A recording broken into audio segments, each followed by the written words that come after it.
Well, hello, internet friends near and far. Welcome to another episode of Parks and Conversation. This is it's a podcast, friends, where we watch an episode of Parks and Rec and then we talk about it.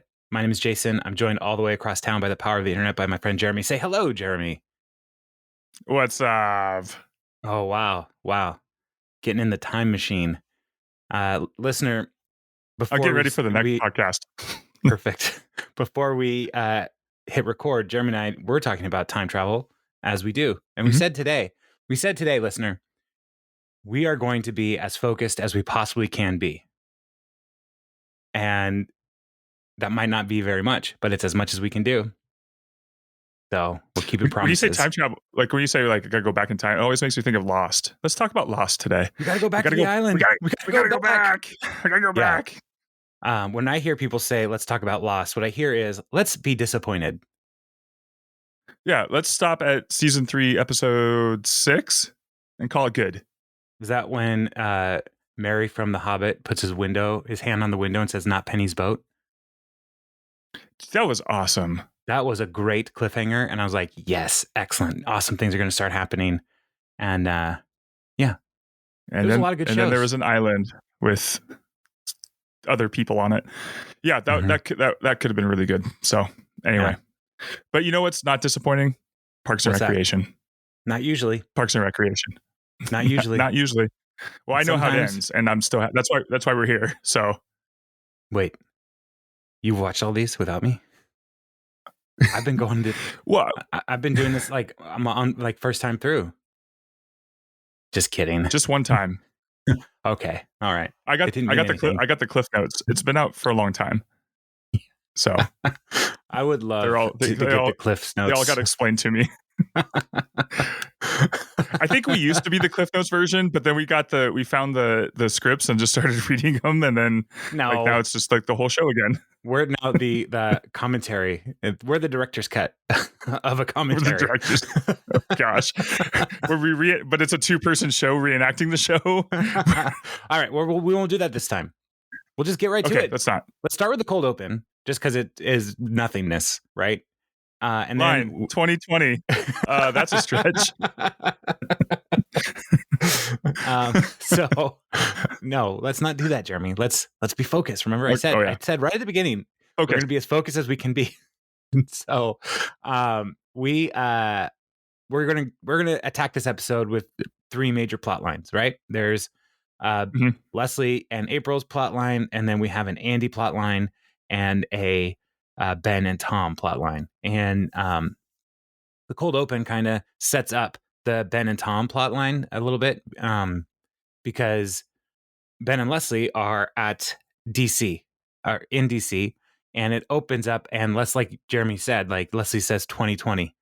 And if you are a student of American history and our political system, then you would recognize that 2020 is an election year because it happens every 4 years. It coincides with the leap year and the Summer Olympics when there isn't a worldwide pandemic. And so the 2020 election year, Leslie, she's telegraphing where she's at right away because the camera's just focused on them. 2020, that's a stretch. And then, 2024. And this, they're standing right in front of the White House, which is where the president lives. And he works. Sometimes. Sometimes. They work sometimes in the White House. Or when they're in the White House, they sometimes work. But they've always lived there until they die. Some have died there. Anyway. They're all there still? Yeah, they're ghosts. Like Barack is just chilling in like one of the wings? Well, I mean, I don't know if they like revoke their key card. They collect them? They just collect all the presidents? Yeah. Well, I think they can just come anytime. So that's cool. Maybe not the previous guy, but yeah. I would love it if the president had to have a key card to get around the White House. Like, who changed the code? Have to carry keys, a wallet, like everything is covered for them, right? But it would be just so great if they had to have a key card. Sorry, Do you have a card? I can't let you in without the card. Beep beep. And it has to be on one of those like long retractable line things Yes. that they clip to their belt. Yeah. And they carry around a parking pass because they don't drive themselves, but they're like, just in case, put this on my car, on the little lanyard thing for the rear view mirror. So anyway, but they're in DC because Ben is coming home, so he's getting all this stuff from his DC apartment, his office, and all that stuff. And so Leslie came along because why wouldn't she pass up an opportunity to look at their future house? And then Ben's like, I got you an engagement present. And Leslie, because she's Leslie, her first response is it a waffle tower? Which, wow, Ben, a waffle tower. Thank you. And he's like, no, it's a little better than that. And what is it? Well, he worked out a bunch of favors so that he could introduce Leslie to her celebrity crush, Joe Biden, who at the time was vice president of these United States. And so Leslie meets Joe Biden and goes Biden crazy. She loses her mind. She's totally nonsense. Biden crazy. Name of my next rap album. What was your previous rap album? Just Biden my time. So it's all like Joseph Robinette Jr. Joseph Robinette Biden Jr. themes. Yes. So, yep. So during the interregnum between Barack Obama's presidency and Joe Biden's presidency, those 4 years would have been Joe Biden just Biden his time. So were you writing about like what he was up to? Like, yeah, like ice cream. And yeah, who knows what he did? That's what it's a concept album. Yeah, it's like about smelling hair and long hugs. I have a Western themed one. It's called Biden High, and where we ride horses. So yeah, it's a whole. Check me out on SoundCloud. Yeah, I'll get a link out sometime when I figure out how to do that. Check me out on SoundCloud. That's a sentence that just sounds like sadness. So Leslie meets Joe Biden, goes crazy, says how handsome he is a couple times, wants to touch his face. It's all very creepy. And I wonder, I try not to be too political. I don't like when people are that way, but I wonder if this is where Joe learned this kind of stuff. I thought the same thing. I was like, this is a little too on point here. The tables have turned. This is 10 years too early, right? He's like, I kind of like this. It's on camera. I mean, it can't be bad. Oh, yeah. Oh, Joseph Robinette Biden Jr. And then he's president in 2020 when Nope said that's the first time. So that's why she couldn't win in 2020. Right. She'll have to go in 2024. She could. Her and Ben could win the 2024 nomination and election. Anything is possible if we've learned anything from American politics in the last, what has it been, 400 years since celebrities started running for office? Has it been 400 years? I don't know. Last week felt like forever. Well, it started in the 80s, didn't it? Yeah, Reagan was with that 2-bit hack. Oh, I love Back to the Future. So speaking of time travel, anyway, so that's a fun cold open. Totally focused. Great cold open. We meet Leslie's celebrity crush. It's all good. And as they're leaving, she goes to the Secret Service agent and says, "You don't let anything happen to him. You understand? He's precious cargo." So, So then, let's follow the Tom plot line or the Ben plot line here, because he's coming back to Pawnee and he's looking for a job because he's not going to run campaigns anymore. And so he starts out talking about how he's joining this accounting firm that he almost joined last year, gave him great benefits and a sweet windbreaker. So he's coming back into that. And so he runs into, he's walking with Chris and the hallway, and then Tom comes and says, "Hey, if it's not Mr. Looks and Professor Books," and he's like, points at Chris, he's Looks, and points at Tom. And while he's saying this, points to Ben. Ben says, "I got it. Of course, you do books." Like, so Chris then also gives fun facts, and this is what I wrote down: is he gives a fun fact, a regular fact, and an unfun fact. So Ben got his amazing accounting job. Regular fact, I have to go to a meeting. Unfun fact, my uncle just had a stroke.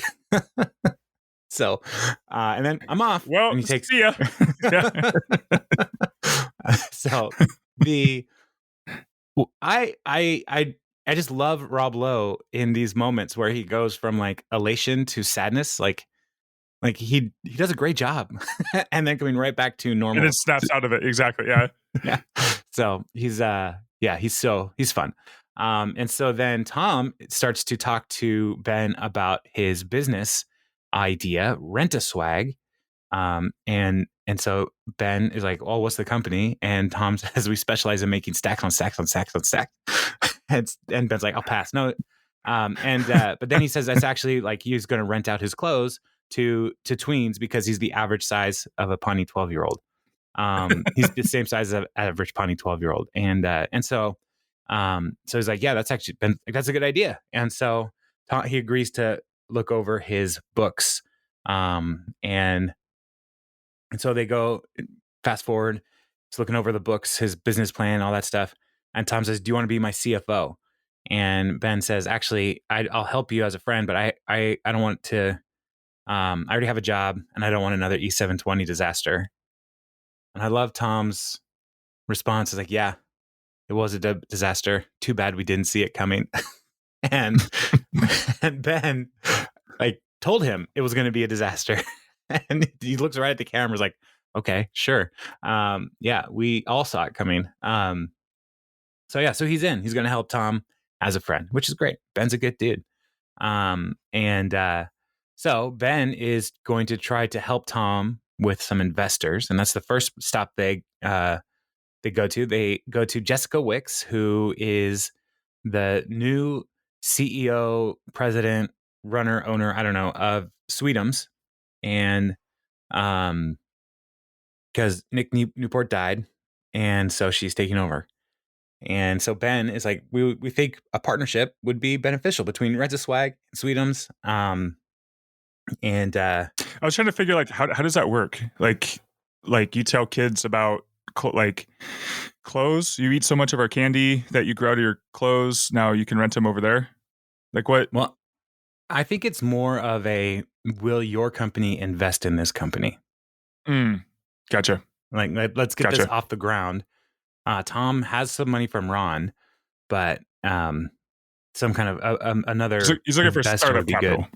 Yeah. And maybe even building a board with, because like oftentimes like corporate boards have people from other companies sitting on their board. So maybe something like that. But the Jessica is a little gun shy with Tom and his ideas, because he had some gourmet French food thing that he talked to Jessica about, and Tom explains his escargot delivery service, snail mail. So yeah, terrible idea. And he's like, Tom's asked, "Do you want to partner up?" And she says, "No, we actually have a bit of a mishap." And then Ben explains the Sweetums molasses storage vat exploded. It's a slow moving ecological disaster. And Tom's like, "Well, it's good. All press is good press." And Ben's like, "No, it's not. Homes were very gradually flooded." Jessica points out, people died. So how? all I can think of is the scene in Austin Powers with the steamroller.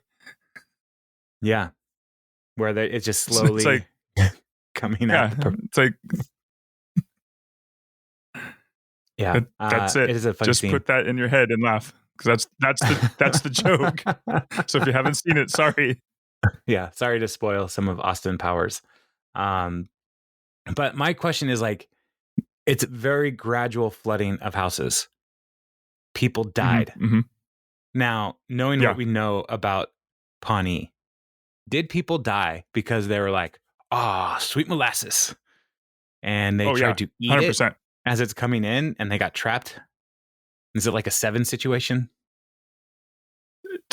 It's free molasses.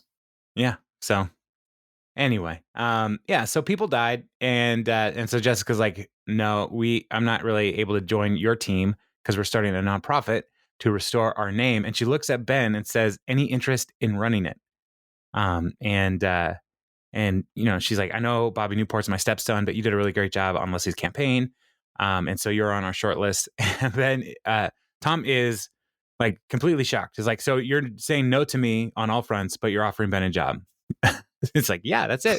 And so he's like, "I don't Yep. understand what's happening." And then for fast forward a little bit more, and Ben is using some of his connections with the media landscape of Pawnee to try to put together a profile for Tom's business on one of their many, many television shows in Pawnee. Again, the media landscape of Pawnee makes zero sense, but whatever.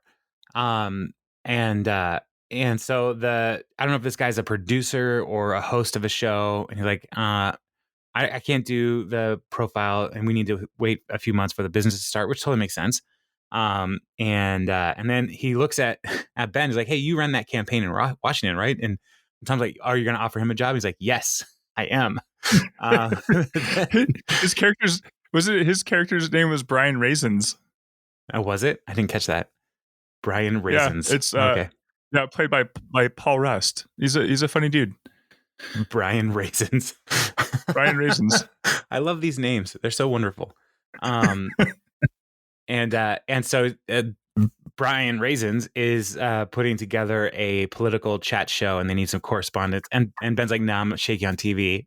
And Tom points out, it's like, the guy's like, "Yeah, but people like authenticity." And Tom's like, "No, he stinks. He sweats. He stutters. It's like the King's Speech, but before the first part, before he's fixed." And that was my favorite part. And Tom is just how he puts his hand up. Yeah. Why is this all happening? Yeah, fun fact: Paul Rust is on a show called The Great North with Nick Offerman. That's produced by the same people. It's made by the same people who do Bob's Burgers. So there's a little Pawnee connection there, Parks and Rec connection. All right, wow. Yeah, he also wrote for Arrested Development. Wow, this guy's he seems like a productive member of the Hollywood machine. Way to go, Paul Rust. We're proud of you. So proud. Anyway, after that moment of pride, let's move on to the next scene with Ben and Tom. There's Tom sitting in the courtyard, and Ben walks in, and Tom's like, "Any more job offers since I last saw you?" And Ben's like, "Yeah, but it's just a management position at Urban Outfitters. I turned it down." And Tom's like, "I can't believe this. Like, maybe I should just be like you and stick with my boring day job." And Ben's like, "My accounting job isn't boring." And Tom says a moment of truth here about our culture that is so wonderful. If it was remotely interesting, there would be a show on it, on A&E about it. They have a show about storage unit auctions. That's true. Which I love. I watched that show for a long time. It was super fun. And Ben's like, "Fair Storage point." Wars. Yeah. But he says, like, "Look, you're passionate about this, so you just got to keep it going, and things will turn around. And also, what time is that show about storage units on?" So they have a show about everything. There's shows about Legos. There's shows about dominoes. I mean, what isn't there a show about anymore? Yeah. So Ben has all these opportunities before him, and the credit scene is Ben going to finally go into his office. And Barney is there and says, "I know you changed your mind last time we offered you a job, but we're just really thrilled you're here again." And he's like, "This is our best office, and it's a windowless rectangle cube." And he's like, "As you can see, you have a wonderful view through your office window of the billing department." And a woman comes out, and he's like, "Hey, Sharon," and she's just like, "Shh," which having worked in a cubicle, accurate, accurate vibe. Yeah. And so Barney's like so excited to have Ben here. And Ben's like, yeah, this is great. And he looks at his desk in the office and he's like, but I have to quit again.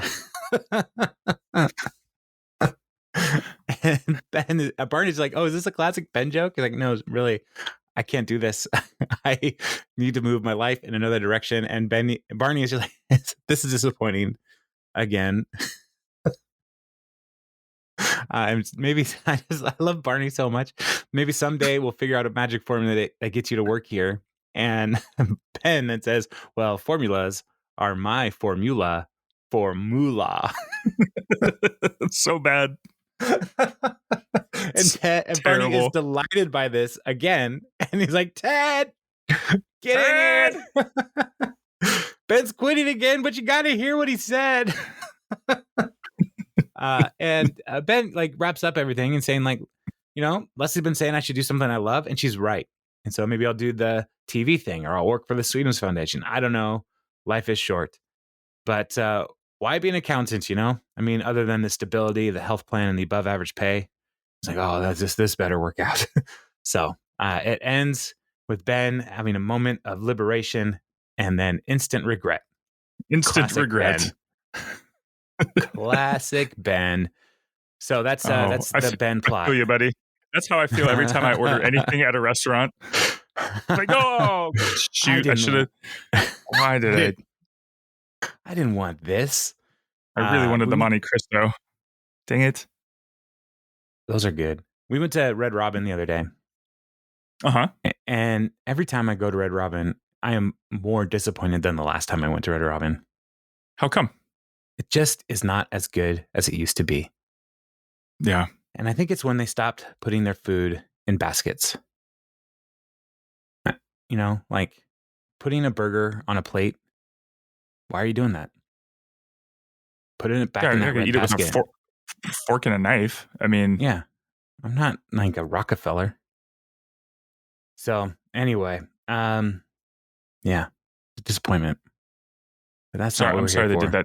Sorry they did that to you, man. Thank you. I feel seen. I feel heard. You is special. You is kind.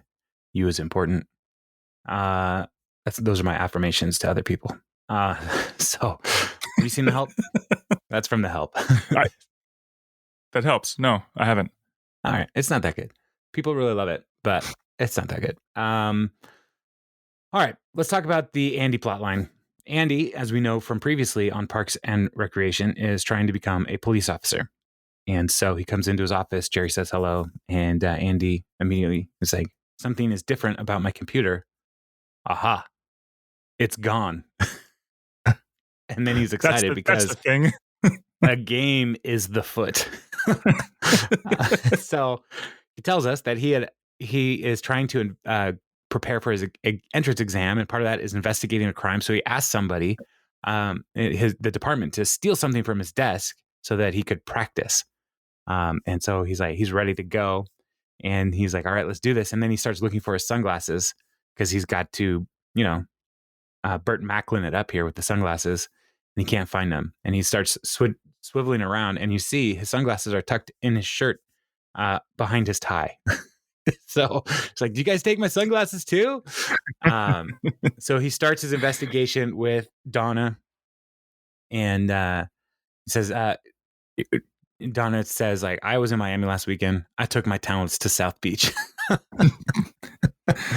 And Andy's like, well, what do you do down there? Maybe fencing stolen computers?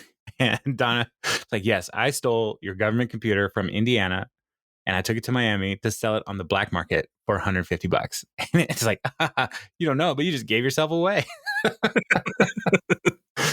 So, yeah. So you would think he would learn sarcasm just by hanging out with April. No. He is a golden retriever, and golden retrievers, in my experience, do not understand sarcasm. So they're also dogs, but yeah. Yeah. But I bought that Will Ferrell dissing your dog obedience training tape, and it does not work. So if you have not seen that, it's available on the SNL on YouTube somewhere. It's very funny. Dissing your dog. Have you seen that? No. You haven't seen that? Okay, let's pause right here. Pause, everybody.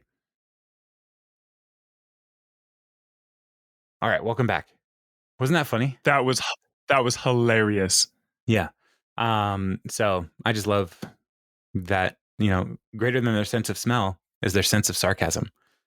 So, you really haven't seen that video? That sketch from SNL? Oh my gosh, you do have to look it up later. So please do. I will. All right. So then Andy is investigating Jerry, if that even is your real name, and Jerry says it's not. My real name is Gary, which we have found out. And he says, "Well, Gary, if that's your real name, somebody stole my computer. Now, if you're a criminal, look at me. You have to tell me legally, or else it's considered entrapment." And Jerry just says, "I'm sorry, it wasn't me." And he's like, "Oh man, really?" No. It's okay. So then he goes to a talking head. He's like, "Okay, well, so we know it was not Jerry unless he's lying to me. I can never tell if people are lying to me." Hopefully that doesn't come up in my police work. It won't. No, not at all. Everybody tells the police the truth right away. That's what we've learned. So then he goes to see Chris Traeger, and he puts it on Chris to say, "You did it. I know what you did. Don't play stupid and handsome with me. You stole my computer so I could practice for my police exam." And Chris then says, "Andy, another computer was stolen across from the courtyard. I don't think this is part of your training. I think City Hall was robbed." And dun, dun, dun. Yeah. And Andy again is like, "I can't tell if you're lying to me." And Andy's like, "I think this is really happening." And Andy's like, "That a real crime? That's even better." So, City Hall was robbed, and Andy is on the case now with the police. And so he asks, the police officer comes writing up his report. "What's the plan? We're going to set up a perimeter, maybe bug a few phones. We could set up a dummy computer, throw them the stealth, fill it with explosives, and then boom, take them all out." And the police officer's like, "We are not doing any of that." And Chris is like, "You need to let the police do the investigation. But we don't have money to launch some kind of massive thing." And Andy's disappointed here. And so it's like, "You're just going to fill out that stupid report. That's it." And the police officer's like, "Look, this is most of police work, is writing stuff down." And Andy is really bummed about this. But Chris ends the scene with, "Maybe we should find the person who stole his positive attitude." Which is something I'm going to start saying around my house more. We should start an investigation about who stole your positive attitude. That my family will love that. They will love it. 100%. You'll get a lot of positive responses to that. And 0 eye rolls, I guarantee you. Right. So Andy then comes back to Chris's office and is like, "All right, status update. My new suspect is the dude who runs Carpet Emporium." The way I figure it, criminals love to wrap things up in rugs. Plus, he yelled at me when I tried to unroll them all. The logic is there. It's sound logic. Yeah. So Chris has next up, tarp and shovel guy. Well, the tent guy. Right? Yep. Yeah. Rob Hewell. Later on, we're going to see he's shady as all get out. He owns all the van tents. Guy. Got to transport it somehow.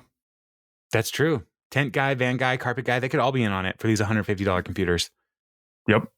It's a ring. They may have made up to $300. So, like, how do we split this? 60-20. And they're like, "There's still some left over." Well, those are handling fees. So that's the convenience charge. But I handled it too. Yeah. So Andy is bummed here. Like, he doesn't feel like a good cop. And he's like, "I'm terrible at investigating bad guys. Why should I become a cop at all?" And he starts taking his shirt off. And Chris is perplexed by this. And he's like, "What are you doing?" He's like, "When I get bummed, I take my shirt off because bad feelings make me sweaty." That's just all the sadness coming out. Yeah. Sweat is weakness leaving your body, or sadness in Andy's case. And so Chris then has an idea. "Look, you want to be a better police officer, but we also need a security guard on the weekends So why don't we let you do that and feel this whole cop thing out? And but he gives some rules. You must keep your clothes on at all times, even if you get sad. And he's like, no, okay, I'll do it. And then Andy has some requests. I get a gun and I can point it in people's faces. And Crystal's response, incorrect. Incorrect. I love that. So Andy now has a part-time job. So he's some kind of admin in the parks department, as well as a now the weekend security guard for City Hall. So things are coming up, Andy. All right. So that's the Andy plotline. Everybody's life is getting set in a new direction here. So let's talk about April and Leslie, because Leslie has a certain fondness for April. She considers her like a daughter, a protege. She saw potential in her. And now April has come back from DC, where she was working with Ben on a congressional campaign. She's growing up right before Leslie's eyes. And she has a presentation about dog parks. And so she starts out saying, Washington, D.C. has more dog parks per capita than most cities. Pawnee has only 2. And this one, and she clicks to a picture of a dog pooping. It's like, this one is also an active parking lot.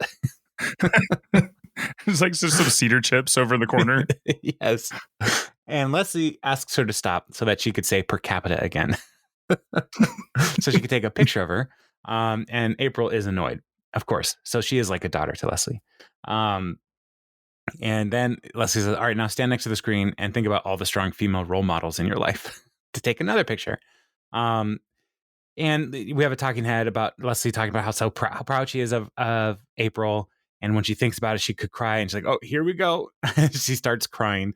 And so come back from the talking head, and Leslie is like, this is great. One critique. If you want to be taken seriously, you might need to think about how you present yourself, because April is wearing a shirt under her blazer that is called a Human Farm. And it's a picture of her friend Oren, his head on a sheep. And it is disturbing. And it's like, well, that's weird. I hope we never see this again. Foreshadowing. So April's like, no, we're just gonna keep going. So after reviewing all the options, I found the best location is lot 48, right behind Anne's house. And Leslie is upset with this because that's the lot that she's been trying to build a park on for 4 years. And she says, I don't want to whip out the legalese now on you, but I got dibs. And as everybody knows, dibs is a legally binding verbal contract between multiple parties. You have to respect dibs. You have to. Dibs, shotgun, called it. You got to respect them all. Got to respect them all. So Leslie then tries to redirect her. Let's find a different lot. So for your dog park, and then takes another picture. So this is now going to create a bit of tension between April and Leslie. So Leslie goes out and starts to look at some places, and the first place that we see them looking at is where Ninja Turtles are made. It is a zone 14B. As April points out, it's an industrial waste cleanup, and they should be wearing hazmat suits to be on it. But Leslie's like, this is a great place for a dog park. It's awesome. And there's a dog over there, and the dog is eating a child's doll, which is disturbing. And Anne's like, oh, I had that exact doll. This is traumatic for me. So, and April comes back to it like, lot 48 is the only one that works. And so next city council meeting, I'm going to bring it up. And Leslie is asking her to please not do this. So I'll do anything. And April's like, all right, saw off your pinky toe, shave your head, have sex with Jerry. And Leslie says no to all of them. And April's response is, I tried to be reasonable. Yeah. So then it cuts to a talking head in Leslie's office, and she's like, I created a monster and I need to destroy her. So she looks to a photo of her and Joe Biden and asks, what would Joe do? What do I do, Joe? And then she does a Joe Biden voice. Not a good one. Just look into my eyes, take a deep breath. Everything will be fine. She's like, he's so good. So Leslie, instead of going to her pretend relationship with Joe Biden, she goes to her actual relationship with Ron Swanson. And she's like, Ron, thanks for agreeing to see me. And Ron's like, I didn't. You just walked in here and started talking. And Leslie says, I don't have time for a history lesson.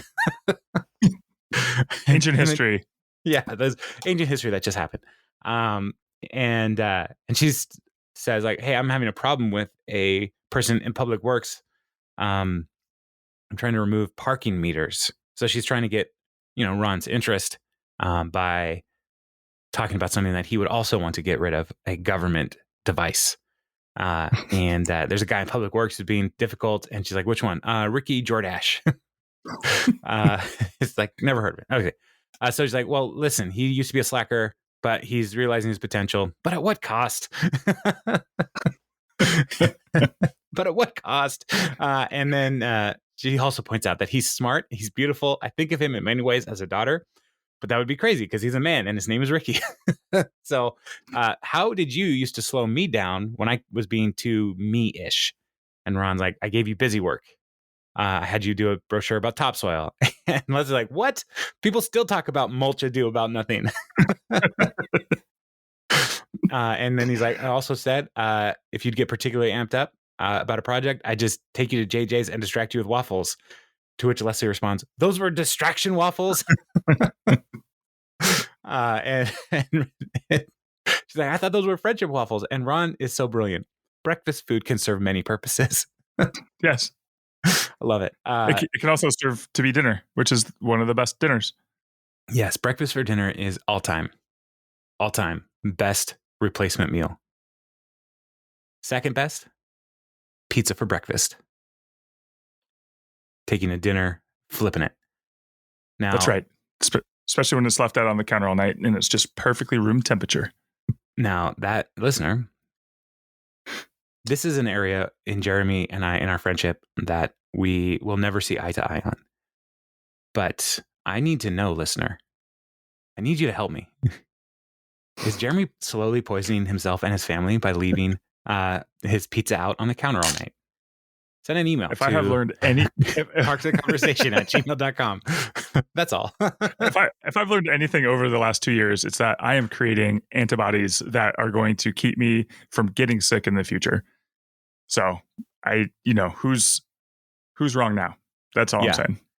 I mean, you are inviting bacteria and parasites into your body to fight off any kind of virus that might try to take root in your body. There's no mold is just pre-penicillin. I feel like, I'm curing it before it even happens. Oh, that's so gross. All the words you just said. Have you tried counter pizza? Probably not on purpose. All I'm saying is it's not that bad. I've tried cold pizza. I've done it your way. My way. It's not my way. It's society's way. It's a way. Oh, all right. So listener, please send an email to parksandconversation@gmail.com. And if you eat counter pizza, first of all, this is an intervention. We brought all these people here to take a day because we love you and we want the best for you. Support you. We're going to say some things. Let's go. Counterculture, rise up. What about counter milk? What's to stop you? Well, it hasn't been pasteurized. Hasn't been cooked already. It's fine. It's safe. It's fine. It's gone through the process. It's not at all what you're supposed to. That's how food works. It's been cooked. It's fine. Okay. Milk has been pasteurized. Like that's a process, right? So then but it's why a liquid. Are we refrigerating it? It's not solid. So soda can sit on the counter. But it hasn't been pasteurized. You don't know that. I only drink pasteurized soda. Lactose-free pasteurized soda. Oh, delicious sparkling milk. Oh, that's gross. It's the champagne of breakfast drinks. You can only call it champagne if it comes from the milk champagne region of France. 100% sparkling beef milk. Oh, beef juice. Anyway, yeah. So I don't know why. Breakfast waffles. Breakfast can serve many purposes. So listener, help me out with this and send me an email. I'll tell Jeremy. Everybody agreed, but we don't have to read it on the show.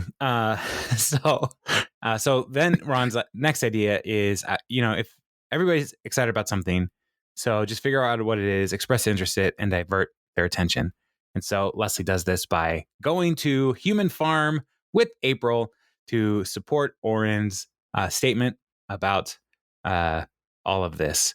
And Leslie says, I like the statement that it's making. We're all in cages in a way. And April's like, yeah, it's actually about death in the city. And Leslie's like, yeah, I see that now.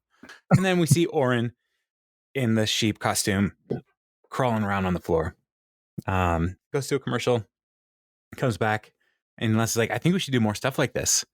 Maybe instead, you should focus on an arts program and drop this whole dog park thing and just coordinate the arts program. And April is like, she sees through it, which I love. It's like, you only brought me here to distract me from the dog park.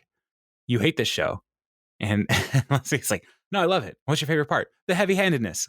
That was my favorite joke of the whole show. Yeah, the heavy-handedness. And that just reminded me of all the people who are like, man, the Matrix is so profound. It's so it's so deep. And it's like, it's not really deep. Like it's the first one's good. It's fun. It's not deep. Yeah, the heavy-handedness is exactly, or like the people who, 21 years later are still like, Fight Club is the most important movie in my life. It's like, no, it's not. It's a good movie. It shouldn't be. It should not be the most important thing in your life as you're driving up in your Audi because you missed the message of Fight Club. Do you own the stuff or does the stuff own you? You peaked cinematically back in high school. When you were in high school, you snuck into the R-rated movie Fight Club and it blew your mind. I get it. There's so many other good movies. Yeah. Oh, people.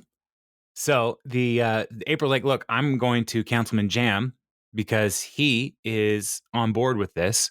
And Leslie's like, you can't go talk to him. He's a snake. And he's dangerous. And April's like, oh, why should I trust you of all people right now? And she storms off. And then Oren on the ground says, moo, moo. And this is like, aren't you supposed to be a sheep? To which Oren replies, no, you are. Oh, got him. Performance art. Oh, it's painful. So we go to the council chambers, and April is presenting her idea. And Jeremy's like, Ms. Ludgate, you have the floor. And April says, thank you, Councilman Jam. Your help and general non-awfulness is much appreciated. Leslie. And members of the council. So she did a very Joan Calamezzo move right there, Leslie. So I believe Lot 48 should be a dog park. And then Leslie starts booing and is like, well, let the record show that people are booing right now. And April's like, really? It's just one hag. And then Jeremy's like, Jeremy Jam points out that, since the whole lot is up for conversation about what it's going to be, well, what about no park? What if we sold it to Paunchburger and the city made a nice little profit? And then he says a joke that I'm not going to repeat right now. And April is disappointed with him because you told me you wanted a dog park. And Jeremy's response is, psych. So stupid. It's so funny. I love Jeremy Jam so much. He is like he's like the lame bully, like the one that is just can't back anything up physically. Like he's not going to be, but he just runs his mouth, but everyone's too nice to kind of like, you're not even worth it, but they still think that they're winning somehow. Like we've all, I don't know. I think we've all known that person. Psych. Well, this is I'm gonna make a statement that might alienate some people. Jeremy Jam is the Ben Shapiro of Pawnee. He thinks he's smart, but he's wow. not. So Ben Shapiro is what smart people think smart people, or dumb people think smart people sound like. But he's just a bully. He's just a bully. So, and I said it. Come at me, Shapiroites. Fans of Ben. Let's go, Ben, is how I prefer to say it. Wow. I got some opinions. So maybe too far. Stay tuned for our post political podcast. Oh, Bidening your horizons. Oh yes, I am. Yeah. Anyway, every time I think of that attitude of Jeremy Jam, it's like, that's not an argument. You just made a claim and no argument. You just, isn't this stupid? Like, no, you're stupid. So, yeah. So Jeremy then introduces us to his catchphrase again. You just got jammed. And Leslie, on the official record, I hate when he says that.